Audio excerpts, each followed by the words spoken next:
Hi everyone, this is your Capricorn financial reading for mid-October 2022.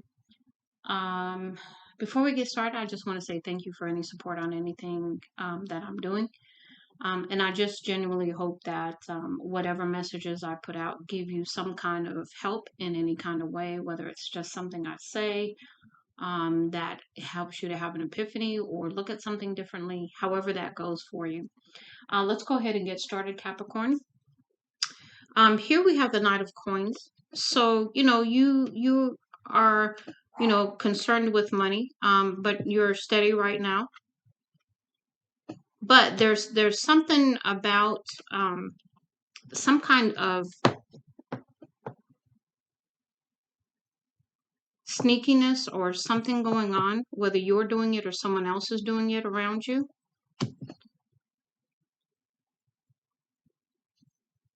What's undermining you is the Ten of Wands. So, very heavy burden for you here, whatever's going on. And with the Three of Coins, you're just really wanting to work together with others, collaborate, resolve things in a more um, easier way, I guess is the way to put it. And then you have the World. So some sort of cycle coming to an end kind of thing for you. But should be, good things in the outcome is really, to me, what the World says too. Now, let's go ahead over to your Lady Luck cards here. The first one we have here for you is Sweetheart. So maybe you are the sweetheart or someone else you consider to be a sweetheart. Someone else is fierce, or again, this could be you.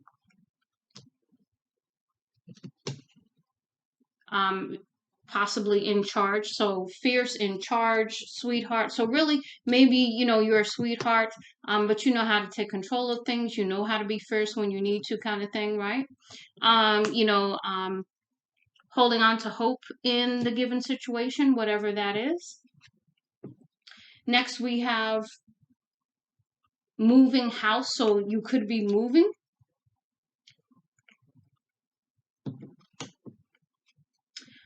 You are a fighter with being fierce and in charge.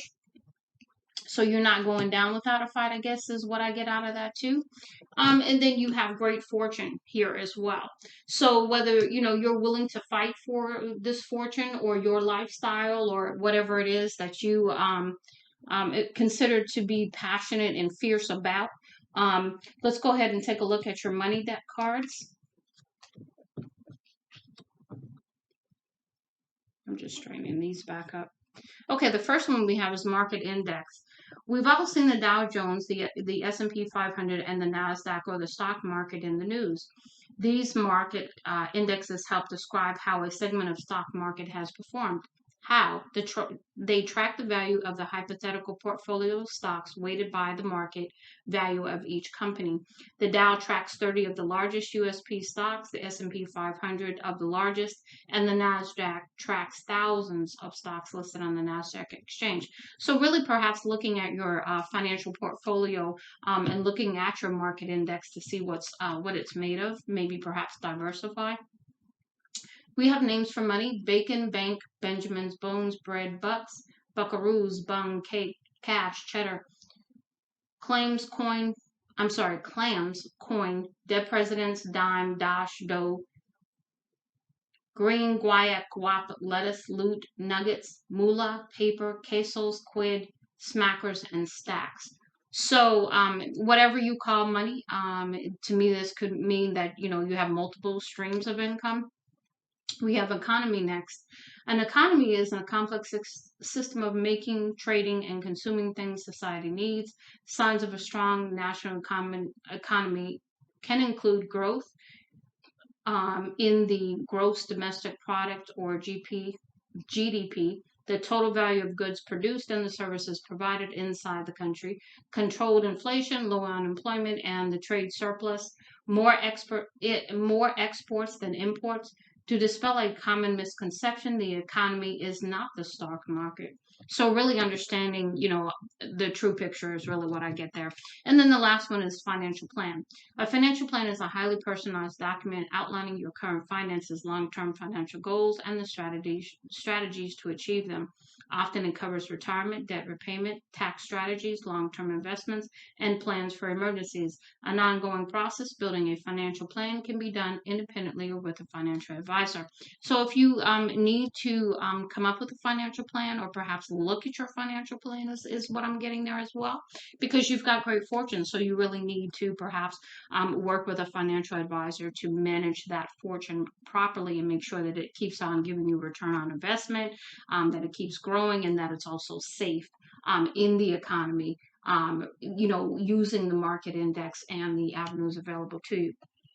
Next, we have the money clarity deck. So this is where we start to find out what's really going on. We've got responsibilities. And so these cards here are about asking yourself some questions in these areas. So we've got responsibilities. How are your beliefs around your obligations to others impacting your choices around money?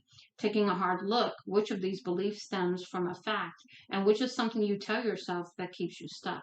So really perhaps doing some free journaling with that, where you ask yourself those questions and you just write what the first thing that comes to your mind, and you just keep writing that way. Don't think about it. Don't stop. Just write whatever comes to your mind. Because it could be based on some values that you have, whether that's values you yourself have or values that have been given to you from your family. These are all things to take a look at. We've got friends and peers. So perhaps maybe friends and peers are playing into this situation as well. And then we have stuff, clothes, tech, toys, etc. So, what is all this stuff doing? What are we doing here? And then we have receiving. So this is, do you struggle with receiving things from other people?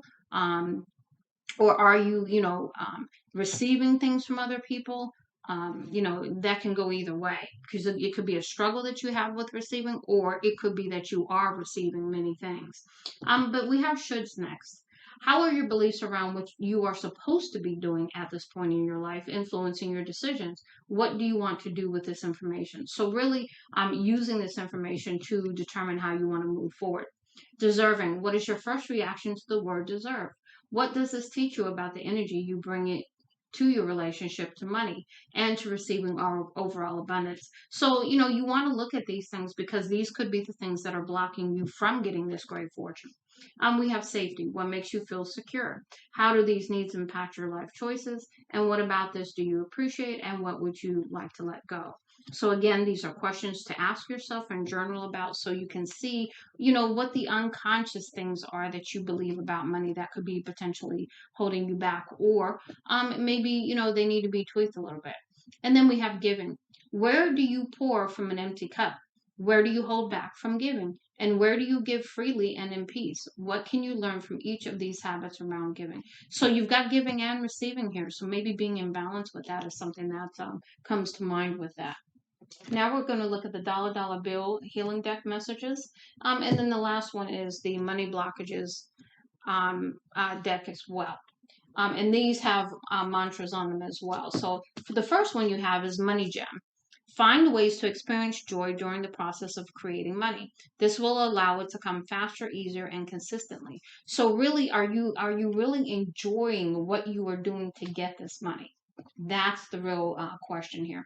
Now we have fight to survive, and these two go hand in hand to me, because you're fighting to survive, but you're probably not having a good time doing whatever it is. And then we have don't settle for scraps. Believe you deserve more. I create a prosperous life. So that is your mantra or your affirmation, whatever you want to call it. Next, we have practice. Write down your why for the money you are manifesting. Each deposit should have a purpose. What is the purpose of your latest transaction? So, where's all this money going to, and what is the purpose behind it? Because maybe that you're going to derive some kind of insight when you start looking at that. Can't buy love. You are more valuable than money. You deserve love. I am worthy of real love is your mantra with that. And you can't buy, you can't buy people. You can't buy emotions. People either freely give that or they don't. We've got Money Gem here. Your means of receiving money should always be aligned with the highest good of all. Receiving money from low vibrational means will keep you in that vibration to maintain that stream of income. So again, this goes back to what are you doing for this money? And really, is it really for your highest good? Because it doesn't seem like it based on the reading, and based on just what I'm seeing here. And then we've got bad jobs. So really, the field that the way that you're getting this money, are you enjoying this job? Are you really fulfilled by this job? Is this something that keeps you passionate and creative? Does this bring a smile to your face, or is it opposite? So it says don't stay at a soul sucking job. Do work that you love. I love my high paying job is the mantra there. And then the last one is a money gem as well. There's a difference between saving money and hoarding it.